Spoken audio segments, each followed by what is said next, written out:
ప్రపంచంలో ఎక్కడున్నా మీ గోత్రనామాలతో వేదమందిర్ నిర్వహించే ఆన్లైన్ పూజలు హోమాల ద్వారా దైవ అనుగ్రహాన్ని పొందండి. ఐ డ్రీమ్ చూస్తున్న ప్రేక్షకులందరికీ నమస్కారం. ఈరోజు మనతో పాటు ప్రముఖ ఆధ్యాత్మికవేత్త, ప్రముఖ జ్యోతిష పండితులు బ్రహ్మశ్రీ గుండెపూడి శివసుధీర్ శర్మ గురుగారు ఉన్నారు. మనతో మాట్లాడదాం. నమస్కారం గురుగారు. శ్రీమాత్రే నమః. శ్రీ గురుభ్యో నమః. గురుగారు, ఇంట్లో లక్ష్మీదేవి స్థిరంగా ఉండాలంటే మనం చేయాల్సిన నిత్య పూజా విధానం, దీపారాధన, అలాగే పాటించాల్సిన నియమాల గురించి వివరించండి. లక్ష్మీదేవి మన ఇంట్లో స్థిరంగా ఉండాలి అంటే ఇంట్లో ఉండేటువంటి ఇల్లాలు చాలా ప్రధానమైనటువంటి పాత్ర పోషిస్తుంది. తప్పనిసరిగా ఇల్లాలు మనస్సు, అలాగే ఇంటి పరిశుభ్రత ఏవైతే ఉన్నాయో, మనకి పూర్వకాలంలో ఒక శాస్త్రం ఒక మాట చెబుతుంటారు, ఇంటిని చూసి ఇల్లాలని చూడమని చెప్తారు. అంటే ఇల్లు పరిశుభ్రంగా ఉందంటే ఇల్లాలు గొప్పగా ఉంటుందని అర్థం. ఇంకా దాంట్లో చెప్పాల్సిన అవసరం లేదు, చూడాల్సిన అవసరం లేదు మనం. కాబట్టి లక్ష్మీదేవి స్థిరంగా మన ఇంట్లో ఉండాలంటే ఇల్లాలు మనస్సు పరిశుభ్రంగా ఉండాలి, ఇల్లు పరిశుభ్రంగా ఉండాలి తప్పనిసరిగా. దాంట్లో ఇంట్లో పూజ చేసేటువంటి ఆడవాళ్ళు, అంటే మీకేమంటే మీరు మాటలు చెప్తారు అనుకోవచ్చేమో, కానీ ఆడవాళ్ళు శారీరకంగా ఉన్నటువంటి దృఢత్వం మగవాళ్ళలో ఉండదు. ఆడవాళ్ళు చాలా స్ట్రాంగ్ ఉంటారు నాన్న. భగవంతుడు కొన్ని ఇప్పుడు ఆడవాళ్ళకు ఉండేటువంటి నెలసరి ఇబ్బందులు కావచ్చు, అలాగే పిల్లల్ని కనడం కావచ్చు, ఇలాంటివి మగవాళ్ళు భరించలేరు. అంటే వాళ్ళు శక్తిహీనులు, అంత శక్తివంతులు కారు. వీటిల్ని కూడా భరించేటువంటి శక్తి ఎవరి దగ్గర ఉంటుంది? కేవలం ఆడవాళ్ళకి మాత్రమే ఉంటుంది. అందుకనే భగవంతుడు సృష్టి కూడా ఆ విధంగా ఉందని చెప్తాను నేను. అంత గొప్పవాళ్ళు ఆడవాళ్ళు. ఆడవాళ్ళు అంటేనే ఆదిపరాశక్తులు. ఒక మాట చెప్పాలంటే అంత శక్తి, అంత సహనం, ఓర్పు, ప్రేమ అన్నీ వాళ్ళ దగ్గర ఉన్నంతగా ఇంకెవరి దగ్గర దొరకమనే చెప్తా. అందుకనే ఆడవాళ్లే ఇంటికి ఆధారం. మగవాడు ఎన్ని కోట్ల రూపాయలు సంపాదించి తీసుకొచ్చినా ఇంట్లో ఆడవాళ్ళు సవ్యంగా ఖర్చు పెట్టకపోతే ఇల్లు మొత్తం గందరగోళం అయిపోతుంది. మెయింటెనెన్స్ ఆడవాళ్ళు చేసేటప్పుడు అంతే కదా. దేనికి ఎంత ఖర్చు పెట్టాలో, ఎంత దాచిపెట్టాలో, దేనికి ఏ రకమైనటువంటి ఖర్చు పెట్టాలో ప్రతి ఒక్కటి వాళ్ళకి తెలిసినంతగా, వాళ్ళున్నంత ఆర్థిక శాఖ వాళ్ళు ఆడవాళ్ళు కనుక ఇంట్లో వహించగలిగినట్లయితే, కరెక్ట్గా వహిస్తే ఆ ఇల్లు ఎప్పుడూ ఆనందమయంగానే ఉంటుంది, లక్ష్మీ నివాస స్థలంగానే ఉంటుంది. దాంట్లో ఏమాత్రం కూడా సంశయం లేదు. మగవాడు సంపాదిస్తాడు, తీసుకొస్తాడు, ఇంట్లో పడేస్తాడు. ఇంట్లో ఆడవాళ్ళందరూ గందరగోళంగా ఖర్చు పెట్టేస్తే ఏమవుతుంది చెప్పండి? అవునా? కాబట్టి ఆడవాళ్ళది ప్రధాన పాత్ర ఇంట్లో ఉంటుంది తప్పనిసరిగా. ముఖ్యంగా ఆడవాళ్ళు ఇంట్లో దీపారాధన చేయాలా, మగవాళ్ళు చేయాలా అనేటువంటి విషయం కూడా చాలామందికి సంశయంగా ఉండేటువంటి విషయం. ఆడవాళ్ళు ఏమేం చేయాలి అంటే, ప్రొద్దున్నే నిద్రలేవగానే దంతధావన కాలకృత్యాలు నెరవేర్చుకొని స్నానం చేసిన తర్వాత అప్పుడు ఇల్లు ఊడ్చడం మొదలుపెట్టాలి. ఇల్లు చిమ్మటం అప్పుడు మొదలుపెట్టాలి. వాళ్ళు స్నానం చేసిన తర్వాత చాలామంది ఏం చేస్తారు, ఊడ్చుకొని బట్టలు ఉతుక్కొని మొత్తం చేసుకొని వంట చేసుకొని తర్వాత స్నానం చేసి ఫ్రెష్ అప్ అవుతారు. అది తప్పు. దానివల్ల కూడా రోగాల మయం అవుతుంది ఇల్లు. ఆడవాళ్ళు స్నానం చేయకుండా ఈ పనులు చేయడం వల్ల వాళ్ళ శరీరము, ఇంట్లో ఉండేటువంటి వాళ్ళ శరీర రుగ్మతలు, అనారోగ్యాలు పెరిగిపోతాయి. అంటే చాలా మందికి ఇది అనుమానం ఉంటుంది, అంటే స్నానం చేసిన తర్వాత ఇల్లు ఎలా ఊడుస్తాం తుడుస్తాం అంటుంటారు. మనం శుభ్రంగా, ఇప్పుడు మనం వేసుకునేటువంటి బట్టలు బాగుంటే ఎదుటివాడి బట్టలు బాగుండాలనుకుంటాం. మనమే అపరిశుభ్రంగా ఉండి ఎదుటివాడు బాగుండాలని ఎట్లా చెప్పగలుగుతాం మనం? అవునా? కాబట్టి మనం శుభ్రంగా ఉండాలి. తర్వాతనే ఇల్లు చిమ్ముకోవటం. గ్యాస్ స్టవ్ వెలిగించడం కూడా స్నానం చేసిన తర్వాతనే వెలిగించాలి. పొద్దున్న బెడ్ కాఫీ తాగుతాడు మా ఆయన, లేస్తాను ఆ నైటీ మీదనే వెళ్ళిపోయి స్టవ్ వెలిగిస్తాను, కాఫీ పెడతాను, ఇస్తాను అంటే అది కూడా అలక్ష్మీ యోగమనే చెప్తాను. ఇక్కడ నాన్న చెప్పుకోవడానికి కొన్ని రకాలైనటువంటి ఇబ్బందుల్ని మన వాళ్ళు ఏం చెప్పారు అంటే ఆచార వ్యవహారాలని చెప్పారు. అది చాలా సైన్స్తో కూడుకున్నటువంటి వ్యవహారాలు. రాత్రిపూట పడుకున్న తర్వాత భార్యాభర్తలు కలిసిన తర్వాత వాళ్ళ కొంత బ్యాక్టీరియా రిలీజ్ అవుతుంది శరీరం మీద ఉన్నప్పుడు. అదే బట్టల మీద వెళ్ళి స్టవ్ వెలిగిచ్చేసి కాఫీలు పెట్టి వంటలు చేస్తున్నప్పుడు ఈ బ్యాక్టీరియా దాంట్లోకి వెళ్ళిపోతే అనారోగ్యాలు వస్తాయా రావా? అవునా కాదా? దాంతోపాటు రాత్రిపూట తిన్న ప్లేట్లు, కంచాలు, గిన్నెలు ఇవన్నీ షింకులో పడేసి వదిలేస్తారు పొద్దున దొవుతామని. ఎప్పుడైతే రాత్రిపూట అవి ఇంట్లో ఉంటాయో దానివల్ల కూడా బ్యాక్టీరియా ఫామ్ అవుతుంది. అవదా? అవుతుందా కాదా? అవన్నీ వాటి మీద వాలిన ఈగలు మొత్తం మన ఇంట్లో అన్ని చోట్ల తిరుగుతూ ఉంటే మనం వండిన పదార్థాల మీద కూడా వాళ్తున్నప్పుడు మనకు రోగం వస్తుందా రాదా? రాత్రి అన్ని శుభ్రం చేసేసుకోవాలి. మరి ఐశ్వర్యంలో మొట్టమొదటిది ఆరోగ్యమే కదా. అష్టైశ్వర్యాల్లో మొట్టమొదటిది ఆరోగ్యమే. ఆరోగ్యమే మహాభాగ్యం అని చెబుతుంటాం కదా, అది బాగుండాలంటే ఇవన్నీ చేయాలి కదా తప్పనిసరిగా.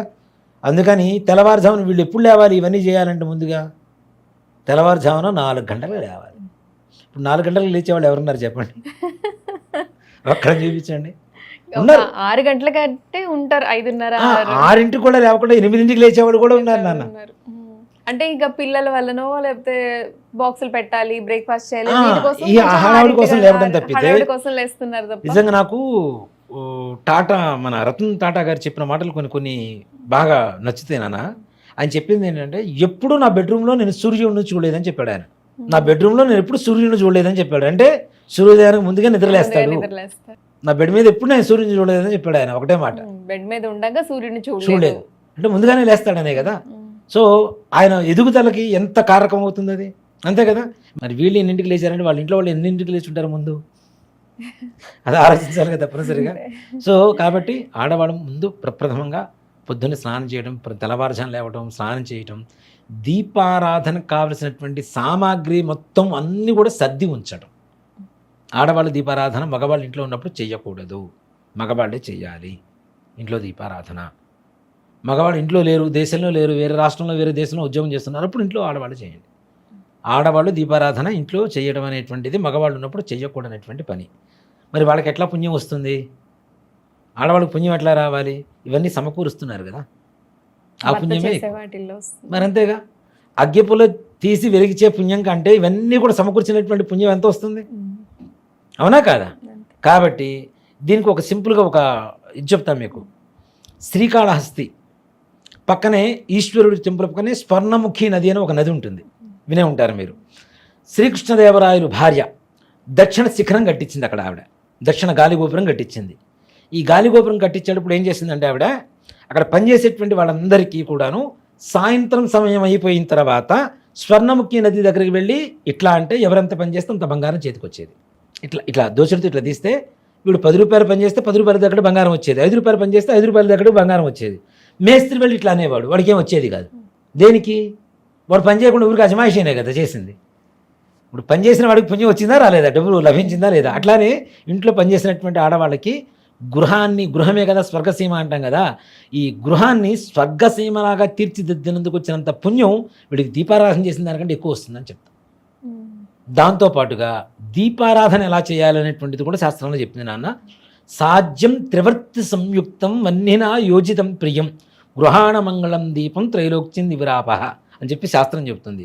చాలామంది 2 ఒత్తులు వేయాలా, 3 ఒత్తులు వేయాలా, 1 ఒత్తి వేయాలా, ఇది చాలామందికి ఎన్ని సంవత్సరాలు, ఎంతమంది పీఠాధిపతులు, మఠాధిపతులు, ఉపన్యాసకులు ఎంతమంది చెప్తున్నా ఇంకా ఉండేటువంటి అనుమానమే.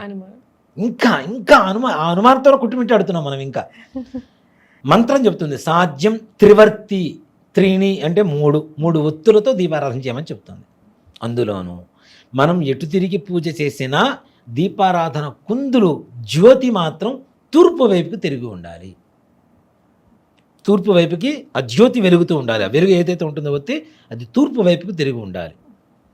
మనకి ప్రపంచంలో అతిపెద్ద దీపం ఏంటి? సూర్యభగవానుడు. ఆయన వైపు తిరిగి ఉంటే అది దీపం తప్పనిసరిగా ఉంటుంది. అది ఎలా ఉంటుంది? సాధ్యం త్రివృత్తి సంయుక్తం వన్నినా యోజితం ప్రియం గృహాణ మంగళం దీపం. మంగళకరమైనటువంటి శుభాన్ని కలుగు చేసేటువంటి స్థాయిలో ఉంటుంది. త్రైలోక్యం విరాపహ 3 లోకాల్లో ఉండేటువంటి చీకటిని మొత్తం పారద్రోలి మంగళకరమైనటువంటి శుభమైనటువంటి వెలుగును ఇచ్చుగాక అని చెప్పి మంత్రానికి అర్థం. అది దీపారాధన 3 ఒత్తులతో, అది కూడాను తూర్పు వైపుకి తిరిగి ఉండేట్టుగా చేయాలి. ఏ నూనెతో చేయాలండి? నువ్వుల నూనెతో చేయవచ్చు, ఆముదంతో చేయవచ్చు, కొబ్బరి నూనెతో చేయవచ్చు, ఆవు నెయ్యితో చేయవచ్చు. అంటే ఒక్కోదానికి ఒక ప్రత్యేకత ఉంటుందా గురుగారు, లేదంటే అన్నిటికీ అలా ఏం లేదు నాన్న. నువ్వుల నూనె సర్వసాధారణంగా మనం వాడుతూ ఉంటాం. మనకు ఉండేటువంటి గ్రహాలలో అతి భయంకరమైనటువంటి గ్రహంగా భావించబడుతున్నటువంటి శనీశ్వరుడికి ఇష్టమైనది నువ్వులతో వచ్చేటువంటి నువ్వుల నూనె. అందులోనూ ఒక ధర్మంలో ఏం చెబుతుందంటే ఈ పత్తి ఏదైతే ఉందో మృత్యుకారకమైనటువంటి, మృత్యుంజయుడికి ఇష్టమైనటువంటిది, అపమృత్యువుకి ఇష్టమైనటువంటిది పత్తి. ఆ పత్తితో ఒత్తి చేస్తాం మనం. నువ్వుల నూనె దానికి ఇంకాస్త ప్రోత్సాహకరంగా ఉండేటువంటి, మృత్యు తొందరగా మన దగ్గరికి రావడానికి కారకుడు ఎవరు అంటే శని అని చెప్తుంటాం. కర్మకారకుడు అయినటువంటి శని అని చెప్తూ ఉంటాం. శని మారక గ్రహం అని చెప్తూ ఉంటారు ఎక్కువగా. ఈ శనికి ఇష్టమైనటువంటిది నువ్వుల నూనె. ఈ రెండు చూడండి, మృత్యువుకి ఇష్టమైనటువంటి వత్తి, శనీశ్వరుడికి ఇష్టమైనటువంటి నువ్వు నూనె, రెండూ కలిపి వత్తి దీపారాధన చేసి వెలిగిస్తే ఆ దీపం నుంచి వచ్చేటువంటి పొగ ఉంటుంది కదా, సన్నటి పొగ, అది యమధర్మరాజు పంపించేటువంటి యమభటులు పీల్చుకొని ఆ ఇంట్లో ప్రాణం తీయడానికి వచ్చినటువంటి వాళ్ళు కూడా ఆ పొగని పీల్చుకొని సంతృప్తి పడి ప్రాణం తీయకుండా వెనక్కి వెళ్ళిపోతారు. ఒత్తుల్లో కూడా 2 రకాల పత్తులు ఉంటాయి. మామూలు పత్తి, పమిడి పత్తి అని ఒకటి ఉంటుంది. అసలు ఒత్తులు వాడాల్సినటువంటి పత్తి ఏంటి అంటే పమిడి పత్తి. పమిడి పత్తి అంటే ఎలా ఉంటుంది, గింజ గ్రీన్ కలర్లో ఉంటుంది, లోపల ఆ సీడ్ ఉంటుంది కదా, అది గ్రీన్ కలర్లో ఉంటుంది. ఇప్పుడు మామూలు పత్తి తీసుకుంటే ఇంత ఒక 2-3 గింజలు వచ్చేది తీసుకుంటే ఇంత పత్తి వస్తుంది. పమిడి పత్తికి పత్తి తక్కువ ఉంటుంది, చాలా తక్కువగా వస్తుంది మనకి. అంటే అది చాలా శ్రేష్టమైనది కాబట్టి తక్కువగా వస్తుంది. అది కూడా అన్ని చోట్ల దొరకదు, చాలా రేరుగా దొరుకుతుంటుంది. అలాంటి పత్తితో ఒత్తులు తీసుకొని దీపారాధన చేయడం ద్వారా ఇంకాస్త ఎక్కువగా పవిత్రత ఏర్పడుతుంది. ఇంట్లో లక్ష్మీదేవి స్థిరంగా ప్రశాంతంగా ఉంటుంది.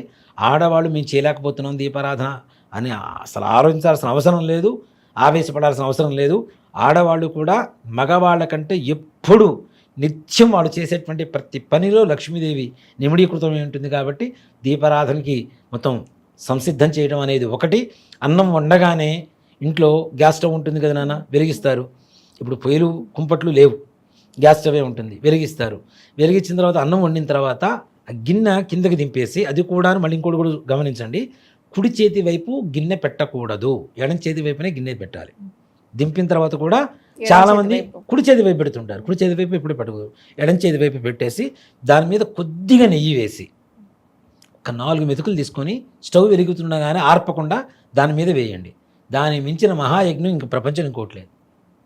పెట్టేటప్పుడు అన్నం ఉడికిన తర్వాత, ఉడికేసిన తర్వాత గిన్నె పక్కన పెడతాం. ఆ గిన్నె మీద కొద్దిగా నెయ్యి వేయండి, పైన 2 మెతుకులు తీసుకోండి, ఆ మెతుకులు గ్యాస్ స్టవ్ మీద పెట్టేసేయండి, కాలిపోతూ ఉంటుంది. దానికి మించిన మహాయజ్ఞం ప్రపంచంలో ఇంకోటి లేదు. హవిస్సు అంటారు దాన్ని. చక్కగా పరమేశ్వరుడి ప్రీతిగా యజ్ఞం ఆడవాళ్ళు నిత్యం చేస్తున్నట్టే మగవాళ్ళు చేసిన దీపారాధన కంటే అతి ఎక్కువ శక్తివంతమైనది, పుణ్యఫలప్రదమైనది.